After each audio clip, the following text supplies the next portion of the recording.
नमस्कार। आज मैं आपके सामने संपूर्ण खुलासे के साथ उपस्थित हूँ। जो पुलिस ने हमें प्रोटेक्शन नहीं दी, सुरक्षा नहीं दी, जिस कारण हम वोट भी नहीं डाल पाए, ये पूरा मामला तब शुरू हुआ जब हमारी ज़मीन जायदाद के झगड़े का निपटारा करने के लिए मुझ पर दबाव आने लगा। मेरे पिताजी ने करोड़ों की संपत्ति हम दोनों भाई बहनों के नाम कर रखी है, वसीयत कर रखी है, जो हमारे स्टेप ब्रदर ने कोर्ट में चैलेंज भी कर रखी है। मुझे एक दिन रविंद्र ठाकुर का फ़ोन आया कि क्या आप वसीयत का केस छोड़ रहे हैं। मैंने उन्हें कहा, मेरे भाई के फ़ोन से मुझे फ़ोन किया। मैंने उन्हें कहा कि मैं वसीयत का केस से आपका क्या लेना देना, मैं छोड़ूं या नहीं छोड़ूं, आपको क्या काम है, आप मुझे वो कहिए। उस पर उन्होंने फ़ोन काट दिया। फिर मुझ पर दबाव आया कि आप भी वसीयत का केस छोड़ दें, नहीं तो रविंद्र ठाकुर और संजीव कुमार आपके भाई को जान से मार देंगे। फिर मेरे भाई ने भी मुझे कहा कि मुझे तो मरना ही है, मुझे तो मार ही देंगे, मेरा बचना नामुमकिन है। मुझे ये वसीयत का केस छोड़कर अपने बच्चों की सुरक्षा के लिए करनी है, उसके बाद मेरी मौत निश्चित है। मैं और मेरी माँ इस सब से सकते में आए कि आखिर ये मसला क्या है और कौन सी क्रैपिंग हो रही है। तो मेरे भाई ने कहा कि हमें खतरनाक लोगों ने जाल में लपेट रखा है, और उन्होंने ज़्यादा खुलासा नहीं किया। फिर मैंने अपनी माँ को कहा कि सच का साथ देना है, जिंदगी और मौत तो ऊपर वाले के हाथ है, हमें अन्याय के खिलाफ आवाज़ उठानी है। फिर भी मेरे माँ और मेरे भाई को सदमे में देखकर फिर मैंने मेरे भाई के नाम जो 10 बिस्वा ज़मीन रजिस्ट्री कर रखी थी, मैंने उन्हें कहा कि आप अपने ज़मीन का स्वयं देखें, जो भी करना है। मैं कोर्ट से केस वापस नहीं करूंगी। कोर्ट से बयान देने का दबाव मुझ पर आ रहा था कि आप ये बयान दे दीजिए कि वसीयत गलत बनी है, और जो उनका उसमें जो भी उन्होंने उसमें अपनी बात रखी है, आप उससे सहमत हैं, इस तरह का बयान दीजिए। मेरी कॉन्शियस ने अलाउ नहीं किया। एक आत्मा जो अब इस धरती से जा चुकी है, जिन्हें जीते जी उनकी ही संतान ने, जो क्लास 1 ऑफिसर बनने के बाद कोर्ट में जाकर पावर स्नैच का केस करके ख़त्म कर दिया, मैं उनके ही हक में अपनी उस आत्मा को कैसे प्रताड़ित करूं, अपने पिता की उस आत्मा को, और उनकी वसीयत के खिलाफ क्यों अपने बयान दूं, अपनी जान बचाने के एवज में। मुझे ये सही नहीं लगा। मेरे भाई ने कोर्ट में जाकर मजबूरी में इन दोनों के दबाव में आकर बयान दे दिया कि वसीयत का केस मुझे नहीं लड़ना, इनका जो भी सूट है, जो भी ये कह रहे हैं, मैं उसके समर्थन करता हूँ। और मेरी माँ ने भी अपने बेटे की जान बचाने के लिए दबाव में आकर वही बयान दे दिया, और उन पर दबाव था कि इससे आगे कुछ भी ना कहें। फिर ये दबाव मुझ पर आया। 13 जनवरी का वो दिन था, 2 साल पहले, जब मुझे भी कोर्ट में जाकर यही बयान देना था। पहले मुझसे लिखे हुए दस्तावेज पे सिग्नेचर करके ले गए। फिर इन दोनों के दबाव के बाद ये दबाव मुझ पर बनाया जाने लगा कि आप केस छोड़ दें, और मैंने कहा कि आप बराबर जो प्रॉपर्टी है, जो हमारा हक है, बराबरी में कर दें, और उसके दस्तावेज बनाएं और उसे कोर्ट में प्रोड्यूस करें, तो अपने आप ही वसीयत का केस विड्रॉ हो जाएगा और सुलहनामा हो जाएगा। लेकिन उन्होंने ये बात नहीं मानी। उन्होंने कहा कि आप ये बयान दे दें कि जो भी वसीयत बनी है वो गलत है। तो मैं इस एवज़ में मेरे भाई ने तो जब ये सारी स्थिति आई तब मुझसे कहा कि मुझ पर इन दो लोगों ने जो है मुझसे दोस्ती गांठ कर मेरे साथ सप्लाई का बिजनेस करने की बात रखी। मैंने भी मान ली। इन्होंने 1.5 लाख रुपए लगाया और उसके बाद बिजनेस करने के लिए मैं भी गया और उसके बाद इन्होंने बिजनेस में दखलंदाजी करनी शुरू कर दी, लोगों को धमकाना शुरू कर दिया और मेरे ड्राइवर भगाने शुरू कर दिए, जिससे मेरा बिजनेस सफल नहीं हुआ। उसके बाद इन्होंने पैसे मुझसे विड्रॉ करा के ब्याज के रूप में लेकर फिर मेरे खाते में डालते, फिर विड्रॉ कराते। इस तरह का कुछ मामला सामने आया। फिर मैंने भी कहा कि आप अपनी ज़मीन देख लो, जो भी करना है, क्योंकि मुझे लगा कि लोग ये ना कहें कि एक बहन ने अपने भाई को प्रॉपर्टी के लिए मरवा दिया। मुझे प्रॉपर्टी से कोई लेना देना नहीं है। मुझे सिर्फ न्याय के आगे अन्याय को जीतते हुए नहीं देखना है। लेकिन उन्होंने अपनी ज़मीन उनके नाम करने का सुनिश्चित कर दिया। बीच में पहले भी दबाव उन पर मार पीट करके एग्रीमेंट बना के एक ज़मीन अपने नाम कराई, वो भी उन्होंने कर दी जिसकी हमें जानकारी नहीं थी। फिर दोबारा उन्होंने ये ज़मीन उन्हें कब्ज़ा दे दिया था, सब कुछ दे दिया था। फिर मुझे फ़ोन आया कि आपकी 3 बिस्वा ज़मीन ये मांग रहे हैं, इन्हें दे दो, नहीं तो मुझे ये पीट रहे हैं, मार रहे हैं। मैंने मना कर दिया कि मैं नहीं दूंगी, चाहे कोई जाने क्यों ना ले। इस कारण मैं एसपी ऑफिस शिमला आई, जहाँ पे वो मुझे नहीं मिले। दूसरे दिन मैं आईजी ऑफिस गई, वहाँ से मेरी थोड़ी बात सुनी गई और तहकीकात में उन्हें फ़ोन पर बताया गया। मैंने एक पत्र दिया जिसमें मैंने लिखा कि रोहड़ू में ब्याज ऋण सेब के पैसे, बंजर में लगे सेब के पैसों से कुछ लोग ऋण पर पैसा देते हैं और ट्रैपिंग करते हैं और कुछ लोगों को जाल में फंसाते हैं और 1 लाख के 1 करोड़ बना देते हैं। पता नहीं किस तरह का ब्याज जोड़ते हैं और ब्याज पर ब्याज लेते रहते हैं और इस तरह की धांधली है। क्या इन्हें ऋण देने का लाइसेंस प्राप्त है? इसकी तहकीकात की जाए और हम पर ये जो दबाव बन रहा है वसीयत के केस को वापस लेने का, कृपया मुझे इसमें सहायता की जाए। फिर पुलिस ने उन्हें ये ट्रैपिंग का केस बताकर उन्हें थोड़ा सा धमकाया, जिससे उन्होंने मुझ पर केस वापस लेने का दबाव हटा दिया। लेकिन पुलिस ने इंक्वायरी करने की बजाय फिर से सुलहनामा करवा दिया। इसी तरह से बार बार मेरे भाई को टॉर्चर करते रहे। फिर भी एक दिन फिर मेरे भाई को किडनैप कर दिया गया और उसका मुझे फ़ोन आया कि मुझे ये गाड़ी में डाल रहे हैं। उतने में फ़ोन कट गया कि मुझे पता नहीं कहाँ ले जाएंगे। शायद वो फ़ोन कट गया या उन्होंने छुड़ा दिया, उस गाड़ी में डाल दिया। मुझे आईजी ऑफिस से जो नंबर मिला था मैंने उस पर कॉल किया, जिससे पुलिस स्टेशन फ़ोन चला गया, Rohru police station IG office से, जिससे उन्होंने इन्हें आगाह कर दिया। कुछ पुलिस इसमें मिली हुई है जो अभी भी मुझे कई बार फ़ोन करके मेरे रेजिडेंस का पता करती रहती है शिमला में, जिसे मैं वैसे भी आशंकित और भयभीत रहती हूँ क्योंकि मैं वहाँ भी अकेले रहती हूँ।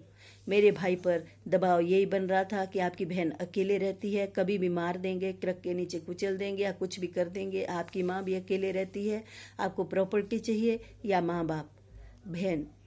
तो लेकिन मेरे भाई ने ये दबाव अकेले झेला, हमें नहीं बताया। ये दबाव मुझे तब पता चला जब मुझ पर पड़ने लगा। 3 बिस्वा ज़मीन के लिए इस तरह से मेरी ज़मीन मैंने देने से मना कर दिया और मेरा केस फ़िलहाल कोर्ट में खड़ा है और मेरे भाई को कोर्ट में जाने नहीं दिया जा रहा। उसके बाद मैंने पेटिशन डाली कि मेरे केस को जो है शिमला लाया जाए, क्योंकि रोहड़ू में हमें ना ही वकील मिल रहे हैं और हम दबाव में हैं, हमें कभी भी मारा जा सकता है। लेकिन कोर्ट में वो केस इतना लंबा चल रहा है, कभी दस्ती नहीं ली जा रही है, कभी कुछ नहीं। फिर मुझे दस्ती दी गई, तो जिस दिन दस्ती देनी होती है उस दिन मेरे भाई को फिर इनके फ़ोन आते हैं कि कोर्ट घर से बाहर निकला तो टांगे तोड़ के रखेंगे, जान से मार देंगे। इस डर से मेरे भाई कभी कोर्ट में नहीं जाते। हमारे केस कोर्टों में लटके हुए पिछले 3 साल से। फिर मेरे कोर्ट में इनका लेन देन का जो मामला सामने उन्होंने आरोप लगाया कि हमने पैसा दिया है, पेशगी 15 लाख। मैंने कहा कि आप ये कोर्ट में साबित कीजिए, अगर आपका इतना रुपया है तो मैं इसे देने का प्रावधान करूंगी, लौटाने का। लेकिन मुझे लगता नहीं है कि कोई इतनी बड़ी रकम पेशगी देगा, या ये ऋण का पैसा जो मेरे भाई ने मुझे बताया उस तरह से आप ब्याज पर ब्याज जोड़ रहे हैं, तो ये गलत है। तो इन्होंने कहा हमें 45 लाख रुपए चाहिए, 15 लाख नहीं। मैंने कहा आप कोर्ट में जाइए, पुलिस स्टेशन में। इस तरह की धमकी दे रहे थे कि आप एक महिला हैं, नहीं तो हम आपको यहीं मार देते। मैंने फिर उस टाइम भी इग्नोर कर दिया। उसके बाद शिमला जाकर इन्होंने जब हाई कोर्ट में केस किया तो मेरे भाई को उसमें खड़ा नहीं होने दिया। 2 साल बाद फिर एक मौका मिला, क्योंकि अगर मेरे भाई कोर्ट में जवाब ना देते तो ये ज़मीन उन्हें मुफ्त में ही चली जाती, उनके नाम लग जाती। कोर्ट में मेरे भाई ने जब जवाब नहीं दिया तो मैंने उन्हें कहा, उन्हें समझाया कि हमें लड़ना है, डरना नहीं है। ज़िंदगी और मौत तो ऊपर के हाथ में है, बच्चे अपनी किस्मत खाएंगे। मेरा भाई इसलिए दबाव में था क्योंकि उनके छोटे छोटे बच्चे हैं कि उन्हें कौन देखेगा। फिर मैंने जो है अपने भाई को कहा कि आप वकील से मिलिए और जवाब दीजिए। जैसे ही जवाब दिया, बीच बीच में तो कई बार मेरे भाई को पीटा गया, मारा गया, रोडों में चलने नहीं दिया जाता, ड्राइवर भगा दिए जाते हैं, बिजनेस नहीं करने दिया जाता। करोड़ों का जो हमारा बिजनेस में लॉस हुआ है वो इन 2 व्यक्तियों के कारण हो रहा है। लेकिन जैसे ही वो जवाब दिया तो मेरे भाई को जान से मारने की धमकियां आने लगी। मैंने अपने भाई को शिमला बुला दिया, वो मेरे पास रहने लगे और वहाँ पर इन दोनों के फ़ोन आते रहे, जो मैंने कई बार वीडियो बनाकर कॉल रिकॉर्ड करने की कोशिश भी की है। जो मेरे पास कुछ हैं, कुछ पता नहीं कैसे हैक करके मेरे उससे मोबाइल से ही डिलीट कर दी गई। क्या रीज़न था, कैसे डिलीट हुई मैं नहीं जानती, लेकिन फिर भी कुछ रिकॉर्ड मुझे वापस मिल गए हैं जो मैंने इनके खिलाफ बनाए थे जैसे ही धमकी मिलनी शुरू हुई। तो उस धमकी में इन्हें बार बार मारने की धमकी दी जा रही थी। और फिर हाई कोर्ट में एक पेटिशन इन्होंने डाली कि मुझे जान का खतरा है, ऐसे ऐसे ये लोग मुझे परेशान कर रहे हैं। और जब वो डाली गई उसके बाद भी हम बीच में मैं अपने भाई के साथ रोडू आई, मुझे भी ये नौकरी करने नहीं दे रहे। बार बार इनके परेशानी के कारण मेरी छुट्टियां लेनी पड़ रही है, बार बार मुझे परेशान किया जा रहा है। जैसे ही मैं रोडू आई, मेरा भी कई बार इन्होंने पीछा करने की कोशिश की है, तो हमने गाड़ी वापस घुमा के कई बार स्कूल जाने की बजाय वापस घर की ओर मुड़े हैं। और कई बार हमने रास्ता बदलने की कोशिश की। जब भी मैं रोहड़ू से शिमला आई हूँ तो इनको चकमा देकर, धोखा देकर किसी तरह से बचकर आई हूँ, क्योंकि इनकी नज़र, इनकी धमकियाँ मुझ तक इसलिए पहुँच रही है क्योंकि मैंने इनके हर कार्य में पानी फेर दिया और मैंने इनके खिलाफ पुलिस में जाने का जो मन बनाया, उससे ये मेरे और भी दुश्मन के तौर पर इसे ले रहे हैं। और जब मैंने वहाँ पर जाकर रोहड़ू में जाकर पुलिस स्टेशन में अपने बयान दिए तो मुझे 3 घंटे तक ज़बरदस्ती बैठा के रखा। और मैंने वहाँ पर अपने बयान जो दिए, मेरे भाई ने जो दिए वो ना देकर कोई और ही बयान लिखवा कर हमसे ज़बरदस्ती साइन किए गए। 10 बजे हमें डर लगा, हमने कहा कि ये दोनों भी यहाँ बैठे हैं। हमने कहा कि हमें कम से कम हम कैसे जाएंगे, हमें कम से कम गाड़ी का इंतज़ाम तो कीजिए। तो पुलिस ने कोई परवाह नहीं की, रोहड़ू पुलिस ने किसी भी तरह की कोई मदद नहीं की। हम डरते हुए कोई गाड़ी हायर करके ले गए। और उसके बाद जब मेरे भाई ने कोर्ट में जवाब दिया और उसके बाद जब मैं पीछे रोडू आई थी तो एक व्यक्ति रविंदर ठाकुर और संजीव कुमार के नाम से धमकी देने लगा। और मैंने उस व्यक्ति से उसका नाम पूछा तो उसने अपनी गाड़ी भगा दी, उसकी भी मैंने कंप्लेंट की। मैंने जगह जगह बार बार इनकी हर बार शिकायत दर्ज की, लेकिन कहीं कोई सुनवाई नहीं हुई। उसके बाद जब मेरे भाई को मजबूरी में एक दिन घर जाना पड़ा। तो वहाँ पर इन्होंने जैसे ही ये रूम से निकले वैसे ही स्माला रोड पर 6 लोगों ने इन पर जानलेवा हमला कर दिया और इनका गला दबा दिया और गला बुरी तरह से जख्मी कर दिया। पता नहीं ईश्वर की कौन सी शक्ति थी जिससे ये जोर लगाकर बच गए और उतने में वहाँ गाड़ियों की लाइन लग गई, जिस कारण ये मार नहीं सके। और मुझे ड्राइवर का फ़ोन आया, मैंने तुरंत कॉल करके जो है आईजी ऑफिस कॉल की, लेकिन वहाँ से भी मैं हैरान रह गई जब वहाँ से रिस्पांस ये आया। उस कॉल को भी देखा जा सकता है, उस समय की कॉल को। जब वहाँ से रिस्पांस ये आया कि ये हम क्या करें, यहाँ आईजी साहब तो बैठे नहीं हैं, तो मैं सख्ते में आ गई। फिर मुझे डीजीपी साहब का कहीं से कांटेक्ट लेकर उन्हें फ़ोन करना पड़ा। उसके बाद उन्होंने फ़ोन करके बताया कि हाँ, हमें आपकी शिकायत जो मैंने पहले भी डीजीपी साहब को भेजी कि आपका रिकॉर्ड मिल गया है। उसके बाद सरसरी एफआईआर दर्ज की गई। और लेकिन दोबारा जब मैंने कॉल किया कि वो धमकी दे रहे हैं पुलिस के सामने ही मेरे भाई और ड्राइवर को, तो डीजीपी साहब ने साफ शब्दों में कह दिया कि मुझे कॉल ना करें, आप पुलिस स्टेशन कॉल करें। पुलिस स्टेशन रोडू में कोई कॉल नहीं उठा रहा था मेरी। और उसके बाद डीजीपी साहब ने मुझे ब्लॉक ही कर दिया। ऐसे अन्यायपूर्ण रवैये से मैं अकेले ही लड़ती रही और अपने भाई को भी हिम्मत देती रही कि आप इस सब से लड़िए। अन्याय के खिलाफ आवाज़ उठाना हमारा धार्मिक गीता के ज्ञान के अनुसार भी बहुत ज़रूरी है। तो हमने इसके खिलाफ आवाज़ उठाई, जिससे हमें उन्होंने जब 6 लोगों ने मेरे भाई को पीटा तो उन्होंने साफ कहा कि हमने आपकी ज़मीन तो लेनी है, पैसे भी लेने और आपको जान से मारना है।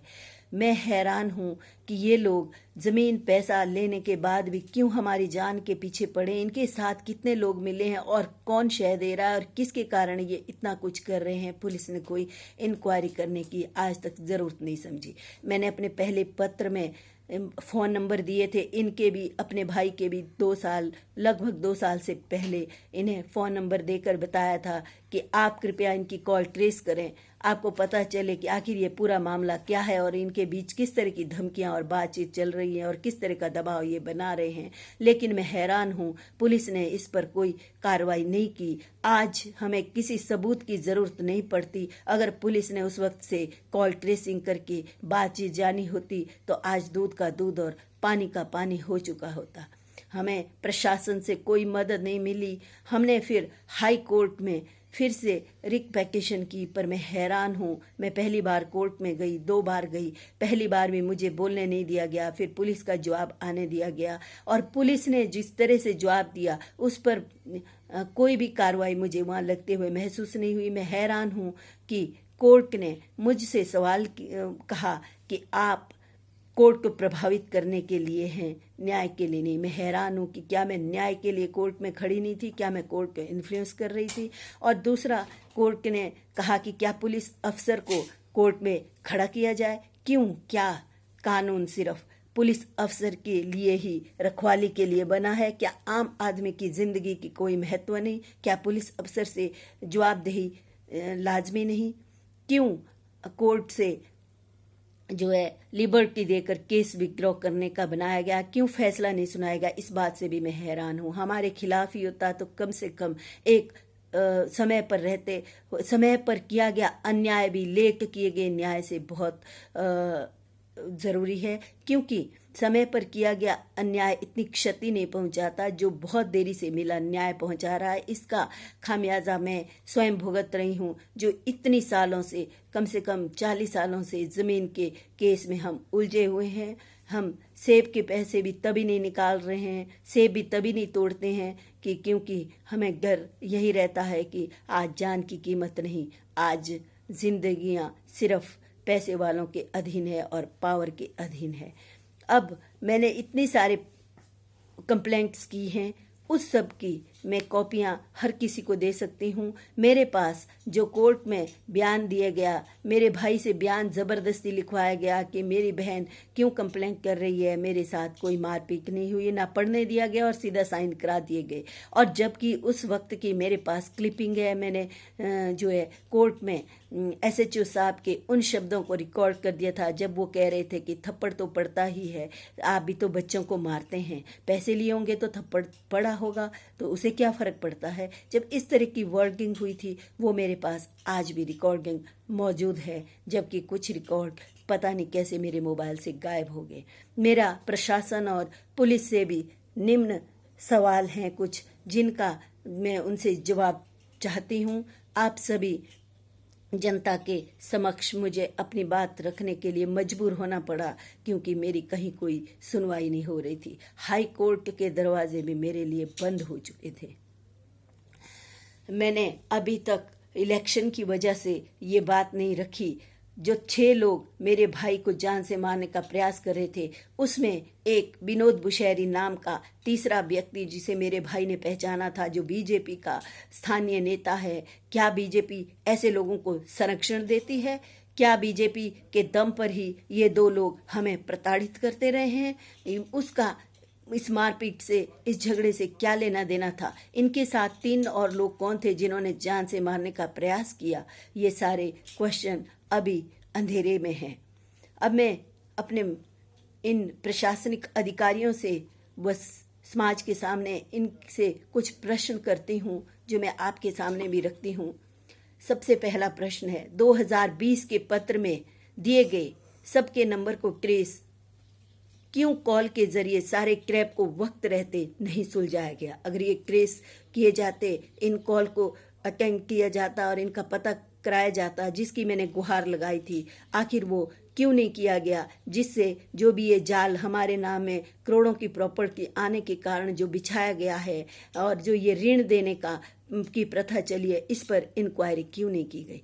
क्यों लेन देन या ऋण के क्रैप को हल्के में लिया गया? क्यों 50 से 100% पर महीने ब्याज पर दिए जा रहे ऋण की तहकीकात नहीं की गई? क्यों ऋण में लगाए जा रहे बंजर में लगे सेब के बगीचों के पैसों का दुरुपयोग होने दिया, जबकि गरीबों के बंजर के बगीचे काटे गए? क्यों इन दोनों व्यक्तियों के मामलों को इंक्वायर नहीं किया गया? क्यों इन दोनों व्यक्तियों को अपनी रिपोर्ट में पुलिस ने आम किसान कहकर बताया है, जबकि एक व्यक्ति की वहाँ दुकान है, वह सेब का आड़ती है, और दूसरा व्यक्ति का, दोनों व्यक्तियों का वहाँ पेट्रोल पंप चला रहे हैं, और दूसरे व्यक्ति का एक बहुत बड़े ठेकेदार के साथ ठेकेदारी का कार्य भी है। ये हाई प्रोफाइल लोगों को क्यों आम किसान बताकर पुलिस ने इस तरह का बयान अपने उसमें लिखा है? क्यों गरीबों के बगीचे जल्दी से काटे जाते हैं और इन 2 अमीर व्यक्तियों की मैटर को इंक्वायरी नहीं किया गया, जबकि मैंने इसकी शिकायत की थी? क्यों एग्रीमेंट के दबाव में बने होने के मेरी शिकायत पर तहकीकात नहीं की गई कि एग्रीमेंट किस बेस पर और कैसे बना है?